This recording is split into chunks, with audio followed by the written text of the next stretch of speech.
제3장에 대해 발표하겠습니다. 먼저 목차입니다. 오픈CV가 무엇인지 간략히 설명하고 3장의 주요 내용들을 발표하겠습니다. 오픈CV란 인텔사에서 만들어 공개한 컴퓨터 비전 라이브러리로 오픈CV 홈페이지에서 무료로 다운받아 사용할 수 있습니다. 언어로는 C, C++, 자바, 파이썬 등이 사용 가능합니다. 컬러 모델은 RGB, CMY, HSV, YSVCR 등 다양하게 있습니다. 이중 오픈CV에서 컬러 영상 저장 시 사용되는 모델은 RGB로 정확히는 GR 순서로 저장됩니다. 컬러 영상을 자르고 RGB 채널로 분리하는 실습을 해보았습니다. 먼저 사진을 자르는 함수 shapes에 대해 설명하겠습니다. 이미지와 자를 가로의 위치, 세로의 위치를 매개 변수로 받습니다. 그런 다음 잘라질 사이즈에 맞는 맷 객체를 만듭니다. 여기서 맷은 n차원 행렬 클래스로 보통 이미지를 저장할 때 맷으로 저장합니다. 만든 맷 객체의 자를 위치에 픽셀 값을 넣어줍니다. 그 다음 자른 이미지를 반환해줍니다. 메인문에서 shape 함수를 이용해 사진을 자릅니다. 그 뒤 분리한 채널을 저장할 객체를 만들어줍니다. 내 채널이 하나씩 들어가기 때문에 CV86C1 데이터형으로 저장합니다. C 뒤의 숫자가 채널의 개수를 나타냅니다.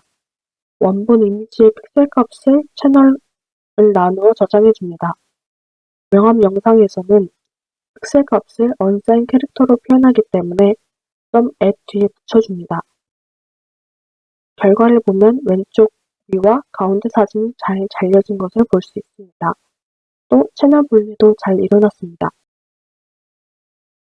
다음은 우추 알고리즘에 대해서 설명하겠습니다.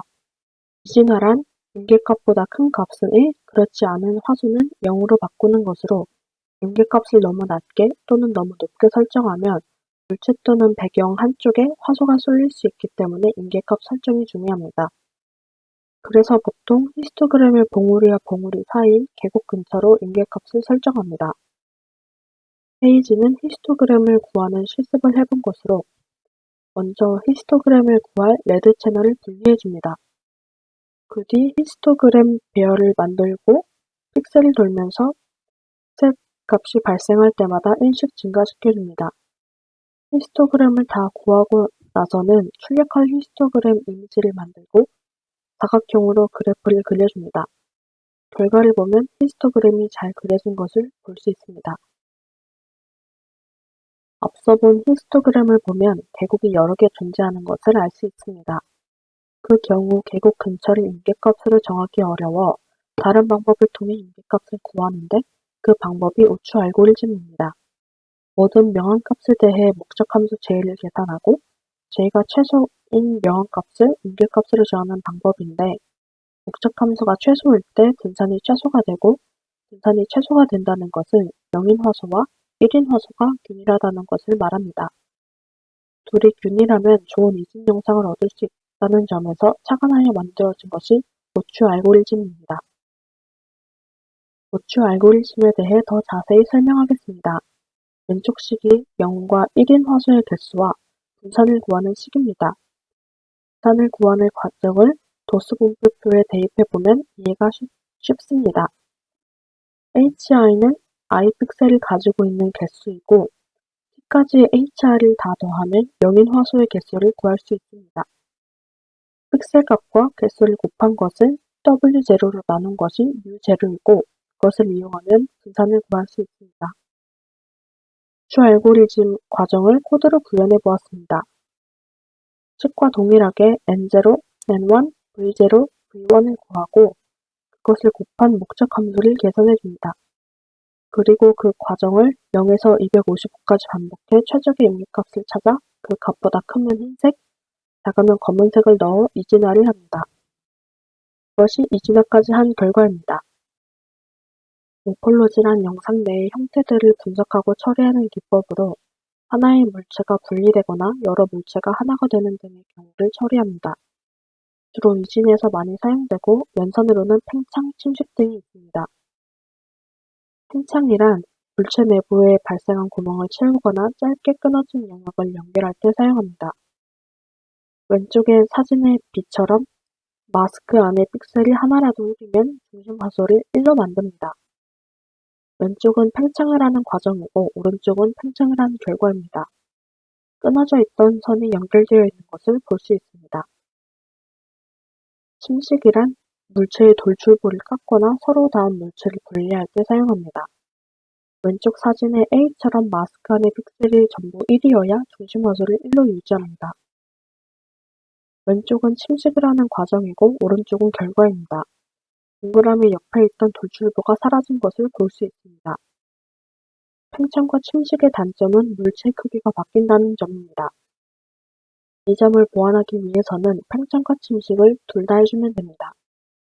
열림은 침식 후 팽창을 하는 방식으로 물체의 크기를 바꾸지 않으면서 침식의 효과를 낼 수 있고, 닫힘은 팽창 후 침식을 하여 물체의 크기가 바뀌지 않고 팽창의 효과를 낼 수 있습니다. 팽창과 침식, 닫힘을 해본 실습으로 먼저 침식 코드입니다. 마스크가 영상을 돌면서 중심 화소를 0으로 할지 1로 할지 결정하는데, 이때 마스크 범위 내의 픽셀 값에 0이 하나라도 있으면 썸을 증가시켜줍니다. 그 뒤 썸이 한 번이라도 증가했다면 중심 화소 값에 0을 넣어줍니다. 다음은 팽창 코드로 나머지는 침식과 동일하고 마스크 범위 내의 픽셀 값 중 하나라도 1이 있다면 중심 화소 값에 1을 넣어주는 점이 침식과 다릅니다. 메인문에서는 불리한 채널 노출 알고리즘으로 이진화를 하고 침식, 팽창, 닫힘 연산을 하는 과정이 적혀 있습니다. 오른쪽이 결과 사진으로 닫힘을 한 경우 원래 사진과 글자 두께가 비슷한 것을 볼 수 있습니다. 다음은 점 연산입니다. 점 연산이란 새 픽셀 값을 결정할 때 자기 자신으로부터만 영향을 받는 연산을 말합니다. 점 연산의 종류로는 덧셈, 뺄셈, 곱셈, 나눗셈 등등이 있습니다. 그중 감마 보정은 비선형 연산인데 뒷페이지에서 더 자세히 다루겠습니다. 감마 보정이란 인간의 시각이 데버의 법칙에 따라 비선형적으로 반응하는 것을 고려하여 밝기를 조정하는 방법입니다. 데버의 법칙은 어떤 자극에 대하여 자극의 세기가 변했다는 것을 느끼려면 처음 주어진 자극과 일정한 크기 이상의 차이가 나는 자극이 주어져야 하고, 자극의 변화를 느낄 수 있는 최소 변화량은 처음 자극의 세기에 비례한다는 법칙입니다. 즉, 처음 밝기가 어두웠다면 밝기 변화에 민감하고, 처음 밝기가 밝았다면 밝기 변화에 둔감하다는 뜻입니다. 페이지는 감마 보정 실습을 한 것으로 위의 시계에 따라 계산을 해줍니다. 그 다음 메인문에서 출력을 해주면 감마값이 1보다 작으면 밝아지고 크면 어두워지는 것을 볼 수 있습니다. 히스토그램 평화라는 히스토그램의 명암 분포를 균일하게 만들어주는 것을 말합니다. 히스토그램이 평평해지면 명암 대비가 올라가고 인간의 눈은 대비가 높아지면 물체를 더 잘 식별할 수 있기 때문에 히스토그램 평화라를 거치면 인지도가 올라갑니다. 왼쪽 표는 평화라 과정으로 명암값을 새로운 명암값으로 매핑하는 표입니다. 히스토그램을 전체 픽셀로 나누어 정교화 히스토그램을 구하고 그것을 이용해 누적 정교화 히스토그램을 구합니다. 그 뒤 최대 픽셀 값을 곱한 것을 반올림해주면 새로운 명암값을 구할 수 있습니다. 히스토그램 평화라 과정으로 위의 과정을 이용해 새로운 명암값을 계산해준 뒤 매핑합니다. 평화라 결과로 히스토그램이 평평해지고 사진 또한 잘 보이는 것을 볼 수 있습니다. 다음으로 컨볼루션을 설명하겠습니다. 컨볼루션은 영역 연산으로 이웃 화소를 같이 고려해 새 값을 결정합니다. 입력 영상의 화소에 필터를 적용해 곱의 합을 구하는 방식으로 컨볼루션 자체는 특정한 목적이 없는 일반 연산이지만 필터에 따라 다양한 목적을 결정할 수 있습니다. 예를 들어 가우시안 마스크는 잡음을 제거해주고 엠보싱 마스크는 물체가 튀어나와 보이게 만들어줍니다. 또 샤프닝 마스크는 엣지를 선명하게 해주어 물체의 식별을 돕습니다. 여러 마스크 중 가우시안 마스크에 대해 더 설명해보면, 가우시안이란 중심값이 가장 크고 중심에서 멀어질수록 작아지는 함수입니다. 가우시안을 사용해 노이즈를 제거하면 노이즈의 영향을 적게 받으면서 노이즈를 제거할 수 있어서 자주 사용합니다. 그러나 부작용으로 물체의 경계를 흐릿하게 만드는 블러링 부작용이 있습니다.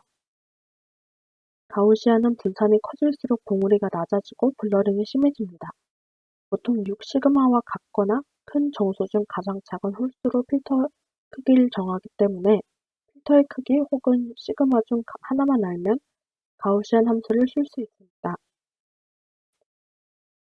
가우시안 마스크를 컨볼루션 해본 것으로 앞에 가우시안식을 이용해 가우시안 커넬 값을 계산해 줍니다. 의 중심 화소의 값이 가장 커야 하므로 i와 j의 필터의 크기 나누기 2만큼을 빼주어 계산합니다.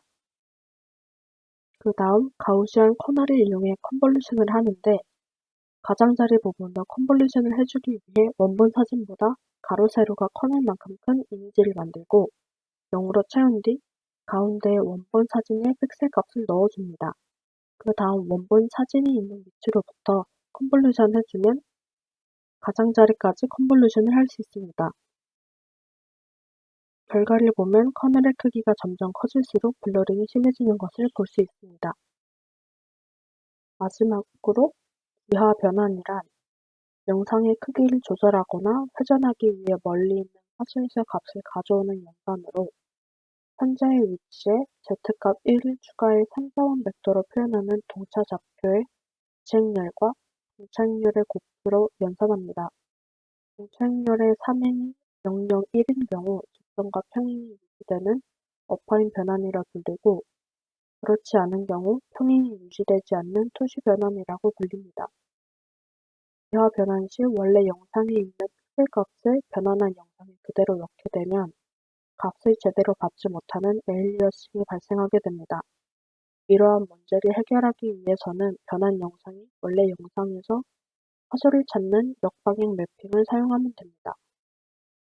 영상 보관이란 비어있는 픽셀 값을 채우는 과정으로 최근방 이용 보관법, 양상형 보관법 등이 있습니다. 최근방 이용 보관법은 실수 좌표에서 정수로 변환 시 반올림하여 가까운 화소값을 가져오는 것으로 픽셀이 보이는 계단 현상이 발생합니다. 양선형 보관법은 겹치는 비율에 따라 가중 평균하여 화소값을 계산하여 채우는 것으로 최근방 이웃 보관법보다 화질이 좋습니다. 최근접 이웃 보관법을 한 코드로 에일리어싱을 방지하기 위해 원래 이미지에서 계산을 진행하고 변환 영상이 화소값을 가져옵니다.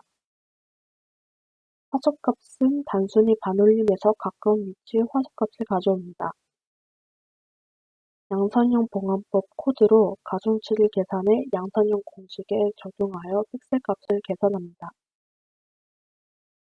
결과물을 보면 최근접 이웃 보관법을 적용한 패치 1은 계단이 보이지 않지만 양산형 보관법을 적용한 오른쪽 사진은 그렇지 않은 것을 볼 수 있습니다. 이상으로 발표를 마치겠습니다.